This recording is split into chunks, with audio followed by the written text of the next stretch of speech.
Mega times news బులెటిన్ల ముందుగా headlines. Vemuru నియోజకవర్గంలో YCP party నుండి తెలుగుదేశం పార్టీలోకి చేరిన 60 కుటుంబాలు.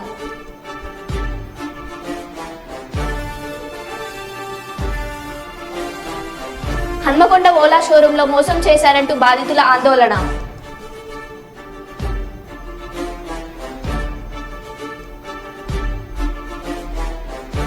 చరితమ్మకు భారీ గజమాలతో ఘనస్వాగతం పలకడానికి తరలివచ్చిన హుసేనాపురం గ్రామ ప్రజలు.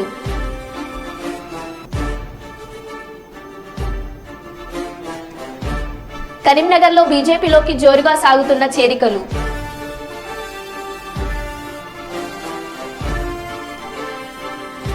జగిత్యాల జిల్లాలో ఏసీబీకి చిక్కిన బీర్పూర్ హెడ్ కానిస్టేబుల్ మనోహర్.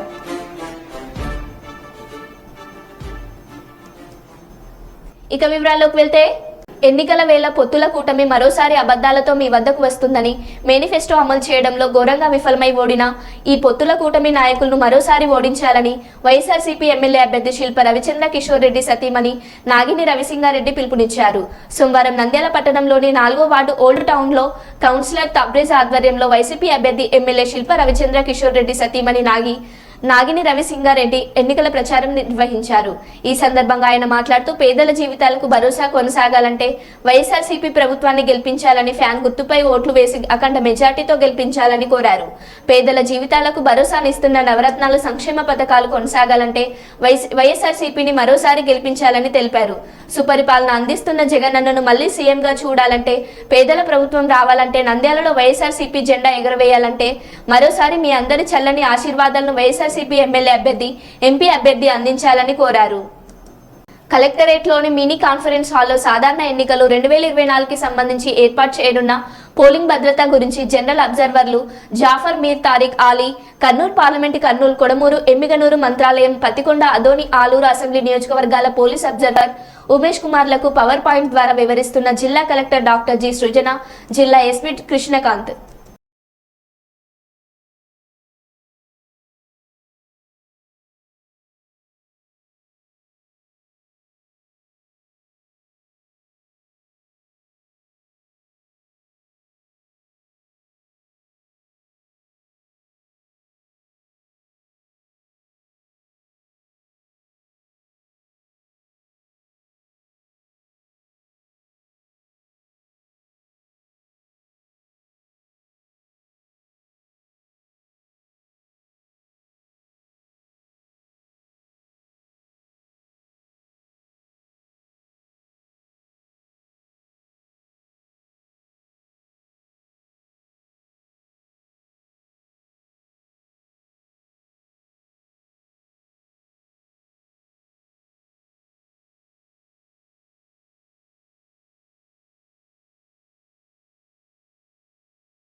జగిత్యాల జిల్లా ధర్మపురి మండలం దమ్మన్నపేట గ్రామంలో అర్ధరాత్రి పిచ్చి కుక్కల దాడిలో 5గురికి తీవ్ర గాయాలు కాగా వారిని ఆసుపత్రికి తరలించారు.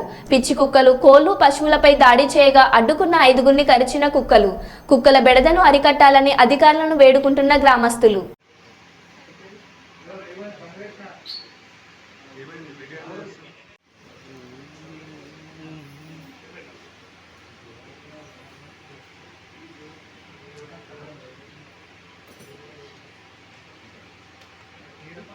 మీడియా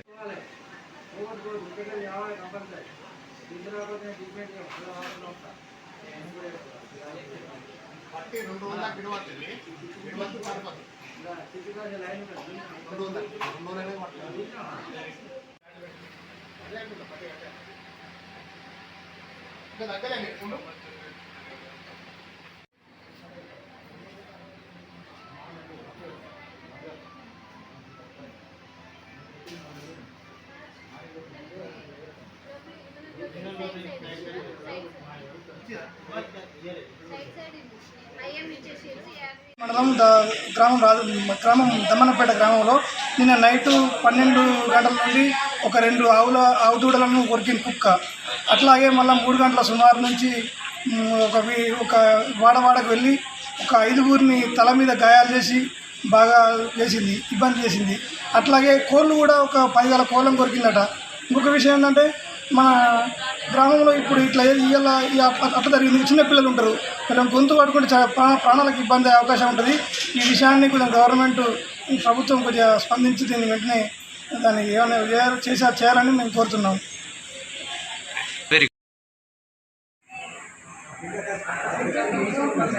దమనపేట గ్రామంలో మైదాన్ రాజని మాట్లాడుతున్నాను. ఫస్ట్ 1:30కు దుడ్డెలను పశువులను కొడుతుంది. తర్వాత 5గురిని దమనపేట గ్రామంలో 5గురిని కరిసింది. పిల్లలు ఉన్నారు, చిన్న పిల్లలు. మా దమనపేట గ్రామానికి చర్య తీసుకోవాలని కోరుతున్నాను. ఓర్వకల్లు మండలం హుసేనాపూర్ గ్రామంలో సార్వత్రిక ఎన్నికల ప్రచారంలో భాగంగా గ్రామంలో జనసంద్రోహంతో రోడ్ షో ద్వారా పర్యటించి మీటింగ్ ఏర్పాటు చేసి వైసీపీ ప్రభుత్వంలో వ్యతిరేక విధానాలను ప్రజలకు వివరిస్తూ రాబోయే ఎన్నికల్లో ఎమ్మెల్యే అభ్యర్థి మరియు ఎంపీ అభ్యర్థి 2 ఓట్లు సైకిల్ గుర్తుకు ఓటు వేసి భారీ మెజార్టీతో గెలిపించాలని కోరుతున్న పాణ్యం మాజీ ఎమ్మెల్యే, పాణ్యం టీడీపీ ఎమ్మెల్యే అభ్యర్థి శ్రీమతి గౌరు చరితారెడ్డి.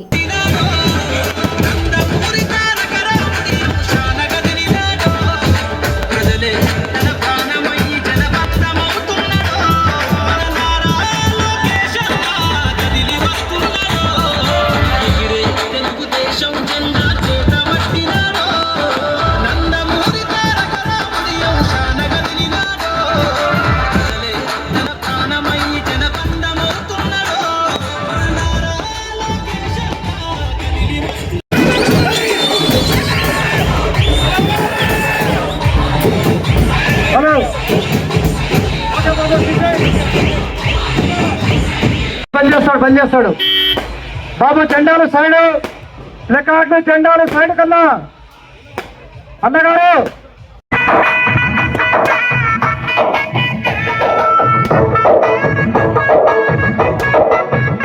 ఎమ్మిగనూరు మండలం, నందవరం మండలం మరియు గోనెగండ్ల మండలాల్లోని యువతతో కలిసి భారీ ఎత్తున సమావేశం నిర్వహించారు.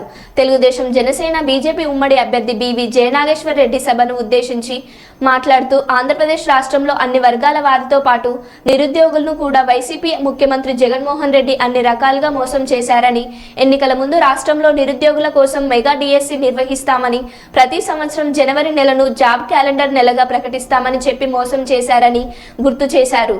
ఆంధ్రప్రదేశ్ రాష్ట్రాన్ని గంజాయి ఆంధ్రప్రదేశ్ రాష్ట్రంగా తీర్చిదిద్దిన ఘనత ముఖ్యమంత్రి జగన్మోహన్ రెడ్డికి దక్కిందని ఎద్దేవా చేశారు. దేశ విదేశాల్లో గంజాయి ఎక్కడ దొరికినా దానికి మూలాలు మన ఆంధ్రప్రదేశ్ ఉండడం ముఖ్యమంత్రి జగన్మోహన్ రెడ్డి పాలన ఎలా ఉందో అర్థం చేసుకోవచ్చని పేర్కొన్నారు. యువత తలుచుకుంటే సాధించలేనిది ఏది లేదని గుర్తు చేసి రాబో రోజుల్లో ఉమ్మడి టీడీపీ పార్టీ అధికారంలోకి వచ్చిన వెంటనే యువత కోసం చేపట్టబోయే పథకాలను గురించి వివరిస్తూ కర్నూలు ఉమ్మడి పార్టీ ఎంపీ అభ్యర్థి బస్తిపాటి నాగరాజు ఎమ్మెల్యే అభ్యర్థిగా సైకిల్ గుర్తుపై వేయించి అఖండ మెజార్టీతో గెలిపించాలని యువతను కోరారు. మీరు చూస్తే భారతదేశంలోనే యువశక్తి ఎంతమందికి తెలుసో తెలీదో కానీ అత్యంత యవ్వనం 25 సంవత్సరాల నుంచి 35 సంవత్సరాలు ఈ మధ్యలో ఉండేటువంటి యువకులు ప్రపంచంలోనే అధికంగా ఉన్నదంటే అది మన భారతదేశంలోనే. ఈరోజు భారతదేశం చాలా గొప్ప శక్తిగా ఎదగబోతోందని చెప్పి ప్రధానమంత్రి గారు నరేంద్ర మోడీ గారు, అదే రకంగా మన అధినాయకుడు నారా చంద్రబాబు నాయుడు గారు ఎన్నో సందర్భాల్లో తెలియజేశాడు ఈ విషయాన్ని. మీరందరూ గమనిస్తే నేను నా తండ్రి గారి మరణం స్వర్గస్థులైన తర్వాత నేను ఎమ్మెగనూరులో కాలు పెట్టినప్పటికీ నాకు 28 సంవత్సరాలు. ఆ 25 సంవత్సరాల నుంచి మొన్న నేను చేసుకున్న పుట్టినరోజుతో 41 సంవత్సరాలు, అంటే 40 ఏళ్ళు దాటిపోయి ఇప్పుడు నేను యూత్ కాదు, 40 తర్వాత పెద్ద మనుషులకు వచ్చేసాను నేను కూడా. కానీ రాజకీయాల్లో ఏం చెప్తారంటే 50 సంవత్సరాలైనా యూతే అంటారు. అది ఆశ్చర్యం.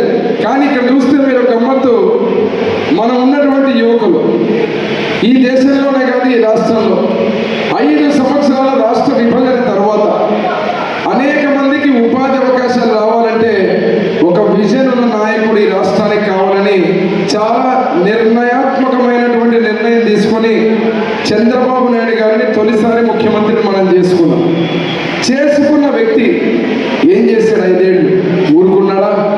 ఒక కియా పరిశ్రమ వచ్చిందంటే ఈరోజు సామాన్యమైన విషయం కాదు. ఈరోజు దేశ జీడిపిలోనే, రాష్ట్ర జీడిపిలోనే అత్యంత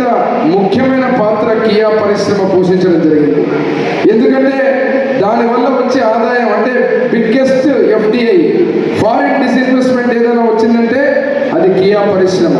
ఆ పరిశ్రమ అనేది ఊరికే రావు. పరిశ్రమలు వచ్చాయంటే ఆ ప్రాంతంలో ఉన్న నాయకత్వం మీద ఒక నమ్మకం ఉండాలా.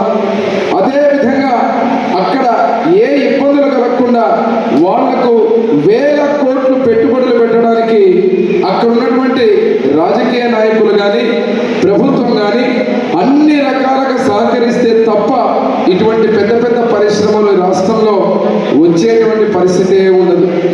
నేను ఎందుకు చెప్తున్నా ఈ మాటని 10 సార్లు అంటే, ఎక్కడో పక్క రాష్ట్రానికి తీసుకుపోవాలని ఆఖరికి నరేంద్ర మోడీ గారు గుజరాత్కు రావాలన్నా పోరాడి ఇక్కడ ఉన్నటువంటి మన రాష్ట్రంలో ఆ పరిశ్రమను తేవడం.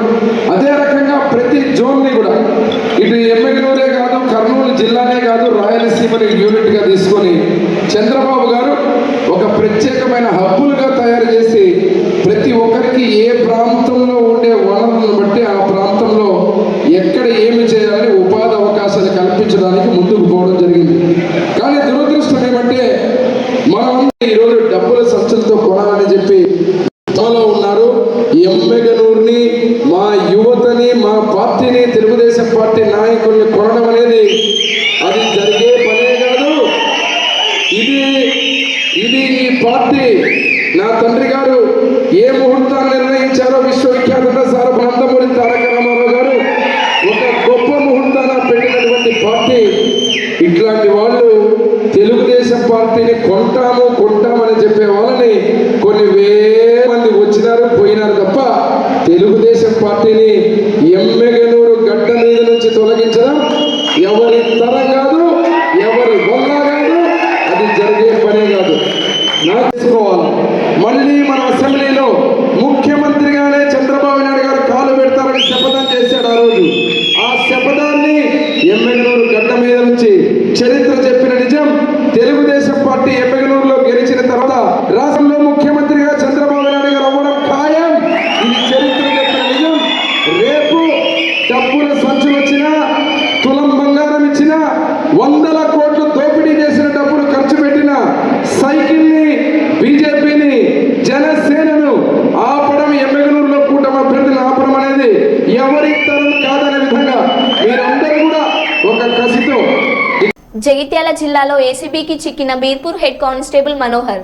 దుబాయ్లో ఉన్న ఫిర్యాదుదారుడు తిరుపతి ఏసీబీ డీజీకి మెయిల్ ద్వారా ఫిర్యాదు చేయగా జిల్లా కేంద్రంలోని రాజీవ్ గాంధీ చౌరస్తా వద్ద 5,000 లంచం తీసుకుంటూ ఏసీబీకి చిక్కిన హెడ్ కానిస్టేబుల్ మనోహర్ బీర్పూర్ మండలంలో కోర్టు హెడ్ కానిస్టేబుల్గా విధులు నిర్వహిస్తున్న మనోహర్ నాన్ బెయిల్ వారెంట్ జారీ అయిన కేసులో పేర్కపల్లి గ్రామానికి చెందిన తిరుపతి బంధువు గంగాధర్ వద్ద 5,000 లంచం తీసుకుంటుండగా పట్టుకున్న ACB DSP Tirupati, ACB CI Krishna Kumar.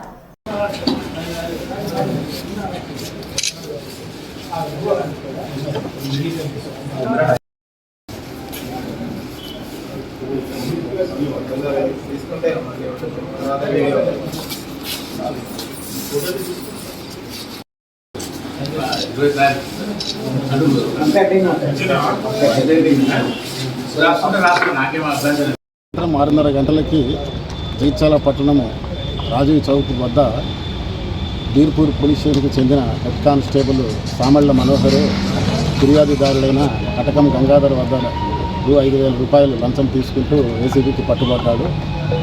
ఇతను సామళ్ళ మనోహర్ ఇప్పుడు సబ్ డివిజనల్ ఎన్బిడబ్ల్యూ టీమ్ ఇన్ఛార్జిగా పనిచేస్తున్నాడు. ఈ ఫిర్యాదుదారులైన గంగాధర్ అల్లుడు బాలే తిరుపతి అతను దుబాయ్లో ఉంటున్నాడు. ఇతను దుబాయ్ వెళ్ళి 4 నెలలు అవుతుంది. ఇతను దుబాయ్ వెళ్ళక ముందు ఒక ల్యాండ్ డిస్ప్యూట్ కేసులో నేరస్తుడిగా ఉన్నాడు. అతను గైర్హాజరు కావడం వల్ల కోర్టు నుంచి ఆయనకు వారెంట్ ఇష్యూ అయ్యింది. ఈయన వారెంట్ని ఎటువంటి చర్యలు తీసుకోకుండా వారెంట్ తామీలు చేయకుండా ఉండడం కోసము ఈయన బెదిరించి దుబాయ్లో ఉన్నా కూడా ఆయనను బెదిరించి ఆయన దగ్గర నుంచి నెల 16వ తారీఖు నాడు 5,000 రూపాయలు తీసుకోవడం జరిగింది ఆల్రెడీ ఫోన్పే ద్వారా. మళ్ళీ ఇంకో 5,000 రూపాయలకి ఆయన బలవంతం చేస్తూ ఉంటే మా డీజీ గారికి ఆయన మెయిల్ ద్వారా ఫిర్యాదు చేయడం జరిగింది. తర్వాత డీజీ గారి ఆదేశాల మేరకి మేము ఈరోజు రెడ్ హ్యాండెడ్గా వాళ్ళ మామ బాలే తిరుపతి యొక్క మామ కటకం గంగాధర్ 5,000 రూపాయలు ఇస్తుండగా పట్టుకోవడం జరిగింది. ఈయన అరెస్ట్ చేసి తీసుకెళ్తున్నాము. ఈయనను స్పెషల్ కోర్టు ఏసీబీ కోర్టు కరీంనగర్లో హాజరుపరుస్తున్నాము. కేసు పరిశోధనలో ఉంది.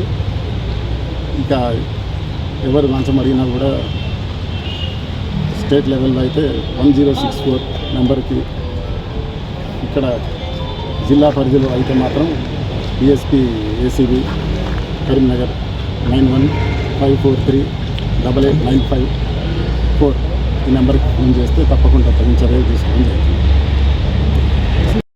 సార్ కట్కం దొంగ గారు మాది పెరకపల్లి.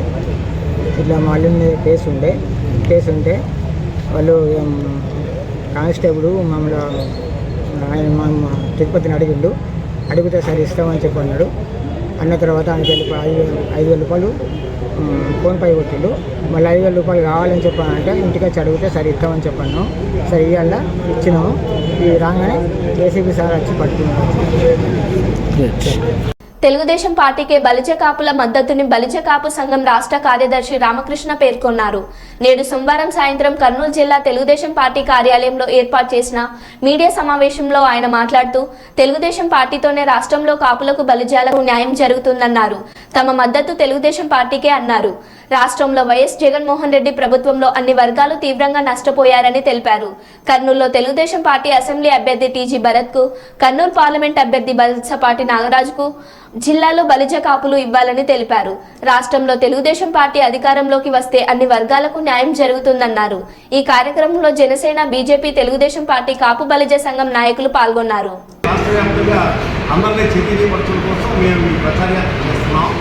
ముఖ్యంగా మేము నిర్ణయం తీసుకున్న 2 ప్రధాన అంశాలు మేము పరిగణలో తీసుకోవడం జరిగింది. ఒకటి జాతి ప్రయోజనాలు, 2 రాష్ట్ర ప్రయోజనాలు. జాతి ప్రయోజనాలకు కేవలం మా జాతి కాకుండా ఈ రాష్ట్రంలో అన్ని కులాల యొక్క ప్రయోజనాలు దృష్టిలో పెట్టుకుంటే ఇవాళ ఏదైతే జగన్మోహన్ రెడ్డి గారు ప్రతి మాట కూడా నా బీసీలు, నా ఎస్సీలు, నా ఎస్టీలు, నా మైనారిటీలు అన్నారు. వాళ్ళకి ఎంత అన్యాయం జరిగిందని మనం అంచనా వేసుకుంటే అంతగా దుర్మార్గమైన అబద్ధాలు జగన్మోహన్ రెడ్డి నుంచి మనం రెండో దినం. ఎందుకంటే ఇవాళ ఎస్సీ సప్లైర్ కానివ్వండి, ఎస్టీ సప్లైర్ కానివ్వండి, అలాగే బీసీ సప్లైర్ కానివ్వండి, యాక్ట్ ద్వారా ఏర్పడిన సప్లై నిధులను కూడా పక్కగా పట్టించి వాళ్ళకి ఏం అన్యాయం చేయడం కాకుండా ఇవాళ ఎస్సీకి సంబంధించి సుమారు 27 పథకాలు మరి దొంగల పరిస్థితి మనం ఈరోజు మనం చూస్తున్నాం. అలాగే ఎంతమంది ఎస్సీలని మరి నిర్వికారంగా అంటే నిర్దయంగా చంపారంటే ఒక డాక్టర్ సుధాకర్ లాంటి వాటిని ఒక డాక్టర్ని తీసుకొచ్చి పిచ్చివాడని ముద్రేసి నది రోడ్డు మీద చంపించేసే పరిస్థితి జగన్మోహన్ రెడ్డి మనం చూసాం. అలాగే ఎస్సీ కుర్రోడిని ఈరోజు కర్నూలు జిల్లా హెడ్ క్వార్టర్లో రావడం జరిగింది. కాపు తెలగ బలిజ మండల కులాల రాష్ట్ర జేఏసీ కన్వీనర్గా, తెలుగుదేశం పార్టీ రాష్ట్ర కార్యదర్శిగా నా పేరు వాసుని దేశదాసు, ఆర్ఎడ్ ప్రకాష్ గారు, ఆకుల రామకృష్ణ గారు, ఈ జిల్లాలో రామకృష్ణ గారు, సార్ వెంకటేశ్వర గారు, రావు గారు, నారాయణ గారు, బల్జీ గారు, మన పెద్దలందరం కలిసి ఈ కాపు తెలగ బలిజ మండల కులాల కూటానికి మద్దతుగా 3 పార్టీలకి మద్దతుగా చిత్తూరు నుంచి శ్రీకాకుళం దాకా కూడా బలిజలు ఉన్న చోట కూడా ప్రెస్ మీట్లు పెట్టి మీటింగ్లు పెట్టి అనేక రకాల జాతులందరినీ కూడా కలిసి కూటానికి మద్దతు అడుగుతూ మా బలిజోళ్ళందరినీ కూడా కూటానికి ఓటేయమని కూడా చెప్పడం జరుగుతుందని చెప్పి సందర్భంగా తెలియజేస్తూ మరి భర్త గారికి, అదేవిధంగా ఎంపీ గారు నాగరాజు గారికి, ఈ పార్లమెంట్లో పోటీ చేసే వాళ్ళందరికీ ఉమ్మడి కర్నూలు జిల్లా సుమారు 5 లక్షల ఓట్లు బలిజ సోదరులు ఉన్నాయి. ఇక్కడ పైబడి ఉన్నాయి, 5 లక్షలు పైబడి. అందరినీ కూడా పౌర సమాజానికి కాపు తెలగ బలిజ వంటి కులాల సమాజానికి కూడా మేమందరూ కూడా ఒకటే విజ్ఞప్తి చేస్తూ ఉన్నాం. గత సార్వత్రిక ఎన్నికలు జరిగినప్పుడు జగన్మోహన్ రెడ్డి గారు నేను బీసీ రిజర్వేషన్ ఇవ్వలేను కానీ బలిజ సోదరులందరికీ కూడా కాపు కార్పొరేషన్ ద్వారా ఏటా 2,000 కోట్లు ఇస్తాను, 10,000 కోట్లు ఇస్తామని చెప్పేసి వారు చెప్పడం జరిగింది. కానీ బీసీ రిజర్వేషన్ విషయంలో వారు ఇవ్వకపోయినా మరి వారు ఇవ్వలేనన్నా ఆ రోజు మేము పోరాడి సాధించుకున్నాం చంద్రబాబు నాయుడు గారి మీద ప్రభుత్వం మీద. మీ అందరికీ తెలుసు, అనేక మీటింగ్లు కూడా ఇక్కడ పెట్టి ఉద్యమాల ద్వారా సాధించాం. ఈడబ్ల్యూసీ రిజర్వేషన్ ప్రధానమంత్రి గారు మోడీ ద్వారా వచ్చిన 10%లో 5% ఈడబ్ల్యూసీ రిజర్వేషన్ తెచ్చుకుంటే ఆ రిజర్వేషన్ని ఈ వైసీపీ ప్రభుత్వం వచ్చిన తర్వాత ఎటువంటి సుప్రీంకోర్టు కానీ, హైకోర్టు కానీ, కేంద్ర ప్రభుత్వం కానీ ఎక్కడా కూడా ఎవరు ఎటువంటి ఆర్డర్ లేకుండా సుమోటివ్గా ఈ 5% రిజర్వేషన్ని వారు తీసేయడం జరిగింది. ఇంప్లిమెంట్ చేయకుండా జరిగింది. ఆ రోజు మేము ఉత్తర్వులు కూడా పుట్టించడం కూడా జరిగింది. దానివల్ల బలిజ సోదరులందరికీ జరిగిన నష్టం రాష్ట్ర వ్యాప్తంగా వారే చెప్తున్నారు. మేము దాదాపు 6 లక్షల ఉద్యోగాలు అవుట్సోర్సింగ్ కానీ, సచివాలయాలు కానీ, మేము ఇచ్చిన ఆరోగ్య శాఖ కానీ అనేక ఉద్యోగాలు. రాష్ట్రంలో 5 ఏళ్ల పాటు రాక్షస పాలన సాగిందని కర్నూలు పార్లమెంట్ టీడీపీ అభ్యర్థి బస్తిపాటి నాగరాజు ఆరోపించారు. కర్నూలు జిల్లా కృష్ణగిరి మండలంలోని చుంచు ఎర్రగుడి, సంగాల గ్రామాల్లో పత్తికొండ అసెంబ్లీ టీడీపీ అభ్యర్థి కె శ్యామ్ కుమార్ తో కలిసి నాగరాజు ఎన్నికల ప్రచారాల్లో పాల్గొన్నారు. ఈ ప్రచారాల్లో భాగంగా గ్రామాల్లో పర్యటించిన ఎంపీ, ఎమ్మెల్యే అభ్యర్థులకు గ్రామస్తులు ఘనస్వాగతం పలికారు. ఈ సందర్భంగా నాగరాజు మాట్లాడుతూ తనకు ఒక అవకాశం ఇచ్చి ఎంపీగా గెలిపిస్తే ప్రతి ఎకరానికి సాగునీరు తీసుకురావడంతో పాటు చిన్న చిన్న పరిశ్రమలు తీసుకొచ్చి యువతకు ఉద్యోగ ఉపాధి అవకాశాలు కల్పిస్తానని స్పష్టం చేశారు. అదోనిలో ఎరుకల కాలనీకి చెందిన కులస్తులు కులదేవత కొరవజమ్మ దేవతకు నైవేద్యంగా మేకపోతులు, గొర్రెలను బలి ఇవ్వడం జరిగింది. 1-2 సంవత్సరాల నుంచి సకాలంలో వర్షాలు కురవక కరువు రావడంతో ఈ కరువు నివారణకై కులదేవత అయినటువంటి కురంజవమ్మ దేవతకు ప్రతి ఇంటి నుండి ఉపవాసంతో ఒక్కొక్కరు కుంభమోసి నైవేద్యం పెట్టి ఈ సంవత్సర సకాలంలో వర్షాలు కురవాలని, అందరూ సంతోషంగా ఉండాలని, ఎటువంటి గొడవలు జరగకుండా ప్రశాంత వాతావరణంలో జీవించాలని ఈ యొక్క కుటుంబాన్ని చేసినట్టు సంఘ కుల పెద్దలు, SC ST vigilance monitoring committee member Erukala Ravikumar, area councillor band Eeranna, Ankala Urukundappa, Bheemalinga, Ramakrishna, మాజీ కౌన్సిలర్ నగేష్ మరికొందరు పాల్గొన్నారు.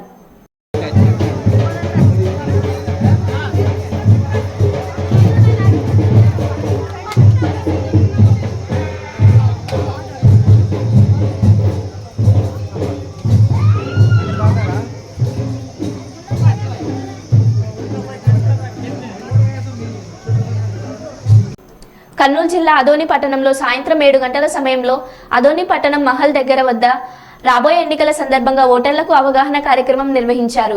ప్రతి ఒక్కరూ ఓటు హక్కును వినియోగించుకోవాలని, ఓటు హక్కు ఉన్న ప్రతి ఒక్కరూ తమ తమ ఓటు హక్కును ఖచ్చితంగా వినియోగించుకోవాలని, లేకపోతే వారు ఓటు హక్కు వినియోగించుకోకపోతే చనిపోయేటట్టు లెక్క. ఓటు అనేది ప్రజాస్వామ్యంలో చాలా విలువైనది. ఎలాంటి భయాలు లేకుండా తమ ఓటు హక్కు వినియోగించుకోవాలని అదోని డీఎస్పీ సూర్యనారాయణ తెలిపారు. ఎన్నికల ప్రవర్తన నియమావళి వాటిని ఉల్లంఘించడం వల్ల జరిగే పరిణామాల గురించి ప్రజలకు అవగాహన కార్యక్రమం నిర్వహించారు. ఫస్ట్ టైం ఎలక్షన్ ఓటు వేసే వాళ్ళు ఎంతమంది ఉన్నారు? ఈసారి వేయాలి ఓటు. ఫస్ట్ 18 సంవత్సరాలు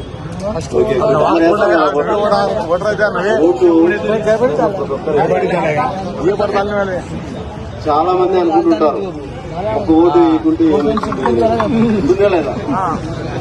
ఒక ఓటుతో ఓడిపోయిన వాళ్ళు భారతదేశం అంతా చాలా మంది ఉంటారు. మీరు పేపర్లో చదివితే ఒక ఓటు తేడాతో ఓడిపోయినారు అని, అంటే ఆ ఓటు విలువ, మీ ఓటు విలువ ఉందేనే లేదని ఉంటుంది కదా.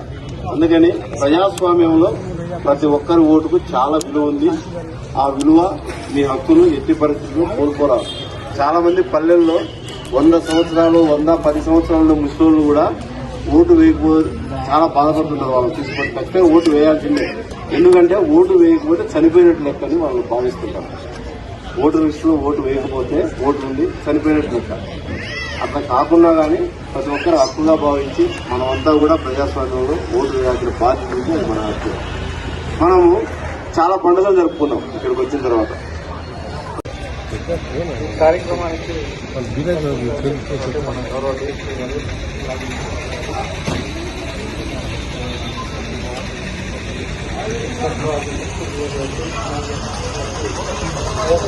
కూడా నమస్కారం. మన దేశం అనేది ప్రపంచంలోనే ప్రజాస్వామ్యం అంటే ప్రజల చేత ప్రజల ద్వారా పరిపాలిస్తుంటారు. అంటే మనమందరం వివిధ రకాలైన వృత్తుల్లో రకరకాల జాబ్స్లో ఉంటాం కాబట్టి మనమే ఒక లీడర్ని ఎన్నుకొని ప్రభుత్వాన్ని ఏర్పాటు చేసుకొని మన పరిపాలన మనం సాగిస్తూ ఉంటాం. అలా సాగించాలన్నప్పుడు ఏంటి, ఎక్కువ మంది ఎన్నుకొని, అంటే మనకు 100 మంది ఉంటే 100 మంది కూడా ఎలక్షన్స్లో పాల్గొని మనం ఒకటి ఎన్నుకున్నట్లయితే అతనే నిజమైన నాయకుడు అవుతాడు. అప్పుడు మనం 100 మందిలో 50 మంది 50 మందిలో 35 ఓట్లు ఒకరికి 15 ఓట్లు ఒకరికి వచ్చాయనుకోండి, అప్పుడు ఆ 35 ఓట్లు వచ్చిన మైబాద్ పార్లమెంట్ బారాస అభ్యర్థి మాలోత్ కవిత గెలుపు కొరకు రేపు మైబాద్ జిల్లా కేంద్రంలో మాజీ ముఖ్యమంత్రి కేసీఆర్ రోడ్ షో నేపథ్యంలో మైబాద్ జిల్లా కేంద్రంలోని తన క్యాంప్ కార్యాలయంలో ఏర్పాటు చేసిన విలేకరుల సమావేశంలో ఎంపీ అభ్యర్థి మాలోత్ కవిత, ఎమ్మెల్సీలు సత్యవతి రాథోడ్, తక్కలపల్లి రవీందర్రావు, మాజీ ఎమ్మెల్యే బానోత్ శంకర్ నాయక్ మాట్లాడుతూ కేసీఆర్ను దగ్గర నుండి చూసి ఆశీర్వదించేందుకు బారాస ఎంపీ అభ్యర్థి గెలుపు కోసం ఓటేసేందుకు మైబాద్ పార్లమెంట్ ప్రజలు సిద్ధంగా ఉన్నారని, ఇదే మా ఆహ్వానమని మాజీ ముఖ్యమంత్రి కేసీఆర్ రోడ్ షోను అందరూ విజయవంతం చేయాలని కోరారు. ప్రచారంలో భాగంగా మా అభ్యర్థి కవిత గారి గెలుపుకు కాంక్షిస్తూ రేపు మహబూబాద్ వస్తున్న సందర్భంగా మహబూబాద్ పార్లమెంట్ పరిధిలోని మహబూబాద్ జిల్లా మహబూబాద్ పార్లమెంట్ పరిధిలో ఉండే టీఆర్ఎస్ పార్టీ శ్రేణులు, అలాగే ప్రజలు, రైతులు, మహిళలు, యువకులు, మేధావులు, విద్యావంతులు అందరి తరఫున వారికి హృదయపూర్వకంగా స్వాగతం తెలియజేస్తా ఉన్నాం. ఎప్పుడు కేసీఆర్ గారు 10 ఏళ్లలో ఇంత అభివృద్ధి చేస్తే కాంగ్రెస్ పార్టీ 420 హామీలు ఇస్తూ ఉంది, 6 గ్యారంటీలు చెప్తా ఉంది. ఏం చేస్తుందో ఒక్కసారి అవకాశం ఇద్దామని ప్రజలు ఓట్లేస్తే అది కేవలం అధికారం కోసం, అవకాశాల కోసం మాత్రమే ఇచ్చిన హామీగా మరి ఈ 100 రోజుల్లో తేలిపోయింది. వాళ్ళు ఏమీ చేయలేదు. కేసీఆర్ చెప్పింది తప్ప ఒక్కటి కూడా కొత్తగా వాళ్ళు ఇచ్చింది లేదు, చేసింది లేదు. 10 ఏళ్ళు సస్యశ్యామలంగా ఉన్న మహబూబాద్ ప్రాంతం, మహబూబాద్ జిల్లా, తెలంగాణ రాష్ట్రం ఇవాళ ఎడారిగా మారిపోతుంది. దాన్ని దృష్టిలో పెట్టుకొని రేపటి సభను అంటే కేసీఆర్ గారు వచ్చే ఎన్ రూట్ని మా కార్యకర్తలు, మా నాయకులు జయప్రదం చేయడానికి వచ్చే వాళ్ళందరినీ మరి సక్రమమైన మార్గంలో నడిపించి జయప్రదం చేయడానికి సహకరించాలని నేను విజ్ఞప్తి చేస్తూ మా మీడియా సోదరులకు కూడా దీన్ని విజయవంతం చేయడానికి మీరు అంటే మైబాద్ గూడూరు మండలం ఇల్లందు గార్ల బయారం వాళ్ళందరూ కూడా ప్రభుత్వ హాస్పిటల్ ముందు అండర్ బ్రిడ్జి ఎక్కే ప్రాంతంలో అక్కడి నుంచి రోడ్ షో ప్రారంభమైంది.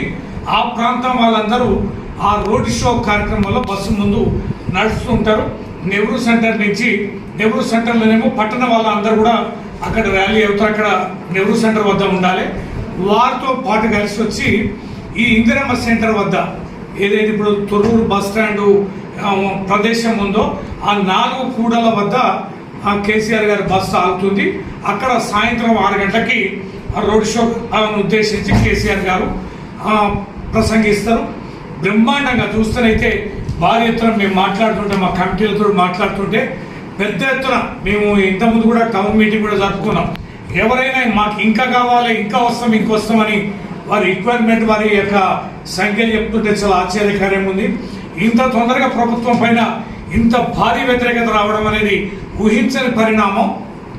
ఇక్కడి నుంచి మొదలవుతున్న విషయం పుష్పంగా చెప్పిండు. నిజంగా వాస్తవంగా అభ్యర్థిగా ప్రతి మండలంలో ఎక్కడ వెళ్ళినా కూడా, ఎందుకంటే 52 మండలాలు మున్సిపాలిటీతో కలిపి ఉన్నాయి కాబట్టి మండల హెడ్ క్వార్టర్లో ఎక్కడ మాట్లాడినా, ఎక్కడ ఏం చేస్తున్నా ప్రజల్లో చాలా బ్రహ్మాండమైన స్పందన వస్తుంది. నాకు ఆ స్పందన చూస్తే నాకు చాలా అంటే ఆశ్చర్యంగా, మనోధైర్యం కూడా చాలా అనిపిస్తూ ఉంది.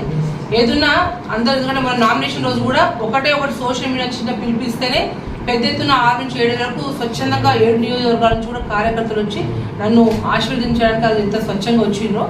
రేపు ఏదైతే మాన్కోట్లో జరగబోయే రోడ్ షోకి మీరు చెప్పినట్టు ఆ రోడ్ షో బ్రహ్మాండంగా దిగ్విజయం, మనకు చాలా బ్రహ్మాండంగా ప్రజలు చాలా స్పందన ఉంది.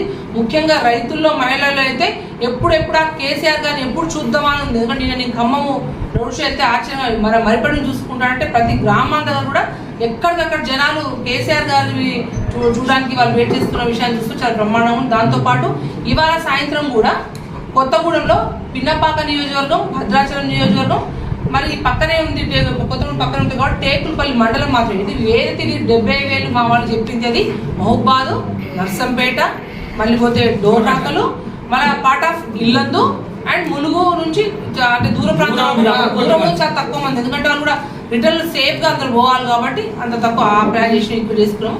అందరు ప్రజలందరూ కూడా మీడియా ముఖంగా మీ అందరూ విజ్ఞప్తి చేస్తా ఉన్నా, మీరు మనస్ఫూర్తిగా అందరూ వచ్చి దీవించి ఆస్వాదించి రేపు కేసీఆర్ గారి రోడ్ షోని దిగ్విజయం చేయాలి. ఇదే విధంగా మే 13 వరకు కూడా కొనసాగించి బ్రహ్మాండంగా అందరూ ఓటింగ్లో పాల్గొని ఈ ప్రాంతంలో పుట్టిన ఆడబిడ్డగా మీ ఇంటి అభ్యర్థిగా, ఎందుకంటే ఉన్న అభ్యర్థుల్లో కూడా ప్రజలకు సేవ చేసే అభ్యర్థిని, పేరు పెట్టి పిలిచే అభ్యర్థిని, ఎప్పుడైతే ఇబ్బందులు ఉన్నప్పుడు ఆదుకునే అభ్యర్థిని, మీ ఇంటి అభ్యర్థిని ఆడబిడ్డని ఖచ్చితంగా గెలిపించాలని మనస్ఫూర్తి మీ అందరికీ విజ్ఞప్తి చేస్తాము. మరో బులెటిన్లో మళ్ళీ కలుద్దాం. Stay tune.